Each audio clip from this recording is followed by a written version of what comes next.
কেমন আছো বন্ধুরা? সকলে আশা করি অনেক ভালো আছো। দেখো আজকে না কাঁচা কুমড়ো, গোটা কাঁচা কুমড়ো পোড়া করব। কেমন করে করি এটাকে? একদম কাঁচা নুন খেতে হবে না, সেটা কিভাবে করব তোমরা আমার সঙ্গে থাকো। যারা এখনো একটা লাইক দাও না, কমেন্ট দাও না, আমার কমেন্ট বক্সে গিয়ে একটা কমেন্ট দিও বন্ধুরা, তোমাদের সকলকে অনুরোধ করছি। আর যারা সবসময় আমার ভিডিওর প্রথম থেকে শেষ পর্যন্ত থাকো আছো, তাদেরকে অনেক অনেক ধন্যবাদ। যারা কমেন্ট করো, লাইক দাও, সাবস্ক্রাইব করেছো, তাদের সকলকে অনেক অনেক ধন্যবাদ, অনেক ভালোবাসা আমার তরফ থেকে। আজকের ভিডিওটি তোমরা আমার প্রথম থেকে শেষ পর্যন্ত থেকো। আশা করি দারুণ একটা হেলদি এবং মাখার রেসিপি হতে চলেছে, অথচ দারুণ সুস্বাদু, দারুণ সুস্বাদু। অনেক রকম তো কুমড়ো মাখা খেয়েছো, কিন্তু এটা কেউ না খেয়ে থাকলে একটা কমেন্ট জানিও, আর যদি খেয়ে থাকো তাও কমেন্ট জানিও। দেখো এই কুমড়োর জন্য আমি আগে দেখে নেবো পোকা আছে কিনা। খুব ভালো করে এটা আমি ধুয়ে নিয়েছি।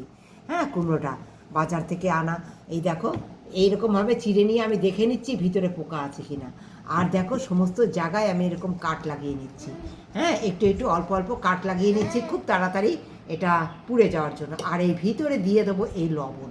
হ্যাঁ, কাঁচা লবণ যাতে খাওয়া না লাগে, এই লবণ দিয়ে দিলাম। ভিতরে আমি লবণ দিয়ে দেবো, লবণটা যাতে বেরিয়ে না যায়, তার জন্য আমি কি করব তোমরা আমার সঙ্গে থেকে দেখো, একদম দেখো, কেউ স্কিপ করো না, তাহলে দেখতে পাবে না তোমরা।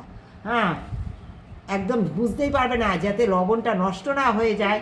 কাঁচা লবণ তো আজকাল খাওয়াই যায় না, জানো তোমরা, বয়স্কদের জন্য ভীষণ ক্ষতিকর।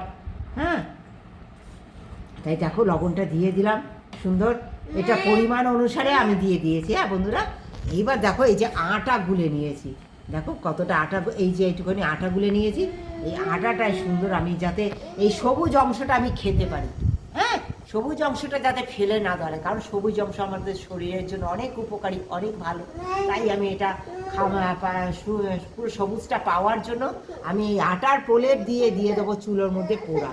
হ্যাঁ, চুলোতে পোড়াবো আমি এটা সুন্দর। দেখো এই যে এখানে ফাঁক রয়েছে না, এটাতে আমি ব্যাটার, এই দেখো এইভাবে ব্যাটারটা দিয়ে দেবো মুখে, যাতে লবণটা বেরিয়ে না যায়। দেখো পুরোটা আমি এইভাবে প্রলেপ দিয়ে নেবো, পুরোটা প্রলেপ দিয়ে নেবো। এইবার এটা আমি চুলোতে পুড়িয়ে নেবো। এর সঙ্গে আমি পোড়া দেবো, তাই টমেটো দেখো এই যে ফুটো করে নিয়েছি একটু মাঝখানে, দিয়ে আমি এই যে লবণ ঢুকিয়ে দিচ্ছি। হ্যাঁ, দিয়ে এটাও প্রলেপ দিয়ে নেবো সুন্দর করে। দেখো এরকম ভিতরে আমি ঢুকিয়ে দিচ্ছি টমেটোর মধ্যে। দুটো টমেটো আমি এইভাবে করে সুন্দর, দেখো এই যে এই যে ছিলকাটা, ছিলকাটা আবার একটু টেনে নেবে বন্ধুরা, টেনে নিয়ে এই যে প্রলেপটা দিয়ে দেবো মুখে, এই মুখের কাছে এই যে প্রলেপটা দিয়ে দিলাম, যাতে লবণটা বেরিয়ে না যায় বন্ধুরা। হ্যাঁ, তাহলে কাঁচা লবণ একদম আমাদের খাওয়া লাগবে না। এইভাবে আমি সমস্ত সাজিয়ে নিয়ে সুন্দর পুড়িয়ে নেবো। তো বলো, এই আলুটাও আমি এইভাবে পুড়িয়ে নেবো বন্ধুরা। কত সুন্দর করে পুড়িয়ে নিয়েছি, দেখো চুলোতে পুড়িয়েছি তো তাই কালো হয়েছে। এটা কি বলো তো, জল নিয়ে মাটিতে দেখো বন্ধুরা, এটা কিন্তু না ডাইরেক্ট জলে ডুবে ডাবিয়ে তোমরা অবশ্যই ধুইও না, কেন বলতে এর স্বাদটা নষ্ট হয়ে যাবে। এই যে হাত এরকম জল লাগাবে, জল লাগিয়ে লাগিয়ে না এইভাবে এইভাবে ধুয়ে নেবে, এইভাবে এইভাবে ধুয়ে নেবে। এই দেখো ছাইটা এরকমভাবে চলে যাবে। হ্যাঁ, তোমরা অবশ্যই এইভাবে করে একটু ঠান্ডা করে নেবে, চুলো থেকে তুলে একটু ঠান্ডা করে নেবে, ঠান্ডা করে নিয়ে হাতে একটু জল লাগিয়ে এইভাবে ধুয়ে নেবে। হ্যাঁ, তাহলে সমস্ত আলুটা ছাইটা এইভাবে ধোয়া হয়ে যাবে। এতে কি বলো তো, জলটা ভিতরে ঢুকে যাবে না। হ্যাঁ, কারণ এই জলটা ভিতরে ঢুকলে না স্বাদটা একদম নষ্ট হয়ে যাবে। সমস্ত আলু বলো, টমেটো বলো, সব এইভাবে হাতে জল লাগিয়ে লাগিয়ে এইভাবে আমি ধুয়ে নেবো, পরিষ্কার করে নেবো। আর তারপর দেখো এই যে আটাটা রয়েছে না, এই আটাটা না এইভাবে তুলে নেবে, এই জল লাগলে পরে এমনি উঠে যাবে। এই দেখো কত সুন্দর, দেখো এই যে উঠে যাচ্ছে, এই যে হাতে জল লাগিয়েছি, এই দেখো কত সুন্দর, দেখো উঠে যাচ্ছে। এই দেখো কত সুন্দর, দেখো নরম হয়েছে, দেখে যাও, দেখো কত সুন্দর, দেখো পোড়াটা দেখতে পাচ্ছ কত সুন্দর পোড়াটা হয়েছে, দারুণ সুস্বাদু হবে। কিন্তু বন্ধুরা আমি এই ছিলকাটা তুলবো না, তুলে ফেলবো না, ওই কারণেই তো আমি প্রলেপটা দিয়েছি। তোমরা এইভাবে প্রলেপ লাগিয়ে তোমরা ছিলকাটা রেখে দিয়ে খেয়েও দারুণ সুস্বাদু হয় বন্ধুরা। দেখো কত সুন্দর হয়েছে। এই যে আমি ছিলকাটা, দেখো এই যে সবুজ ছিলকাটা আমি রেখে দেবো, এই প্রলেপটা উপর দিয়ে তুলে নেবো হালকা হালকা করে। দেখো বন্ধুরা, এই যে এটা গলে গেছে, কিন্তু খুব সুন্দর, দেখো গলে গেছে, কিন্তু এই যে জল জল ভাবটা এইটা একটু শুকিয়ে নেবো আমি। কড়াই যে শুকনো খোলা কড়াই, হ্যাঁ, এতে আমি দেখো কুমড়োটা দিয়ে দিচ্ছি, দিয়ে এই জলটা একটু শুকিয়ে নেওয়ার জন্য আমি একটু জাল দিয়ে নেবো। এতে যদি তোমাদের তখন মনে হয় যে লবণ লাগবে, তখনই তোমরা কিন্তু লবণ দিয়ে দেবো। আমি কিন্তু এতে আগেই লবণ দিয়ে দিয়েছিলাম সিদ্ধ পোড়াবার সময়, তা আমি এটা আর লবণ দিচ্ছি না। তোমাদের প্রয়োজন মনে হলে তোমরা অবশ্যই লবণ দিও। আমি জলটা এখন শুকিয়ে নেবো। দেখো আমি সুন্দর ছাড়িয়ে নিয়ে দানা ফেলে দিয়ে এই কুমড়োর সঙ্গে জলটা শুকিয়ে নেবো। এই দেখো শুকিয়ে নিয়ে আমি কি করি, কিভাবে মাখাটা করি, তোমরা আমার সঙ্গে থাকো, আশা করি তোমাদের খুব ভালো লাগবে।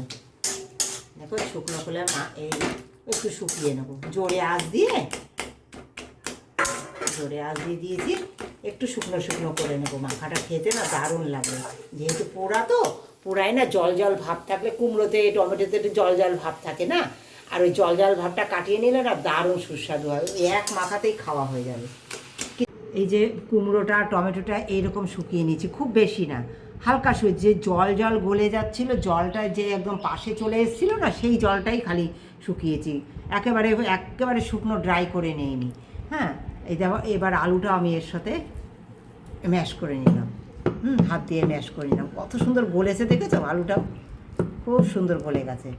দেখো এবার দিয়ে দেবো কাঁচা পেঁয়াজ, দিয়ে দেবো এই যে পাকা তেঁতুল, হ্যাঁ এই পাকা তেঁতুল দিয়ে করবো, আর দেবো সামান্য ধনে পাতা, হ্যাঁ আর দেবো এই যে কাঁচা সর্ষে তেল, তোমরা দেখতে পাচ্ছ। এইভাবে একবার তোমরা কাঁচা কুমড়ো পুড়িয়ে, আলু পুড়িয়ে, টমেটো পুড়িয়ে, ধনে পাতা দিয়ে, তেঁতুল দিয়ে মেখে খেয়ে দেখো ভাত, ও যে কী স্বাদের হয়। এই সমস্ত কিছু দিয়ে আমি দেখো জাস্ট মেখে নেব, দারুণ স্বাদের হয় বন্ধুরা, দারুণ স্বাদের হয়, দারুণ স্বাদের। আমার এখনই জিভে জল এসে গেছে, খুব সুস্বাদু হয়। তোমরা একবার খেয়ে দেখো, খুব ভালো লাগবে তোমাদের আশা করি।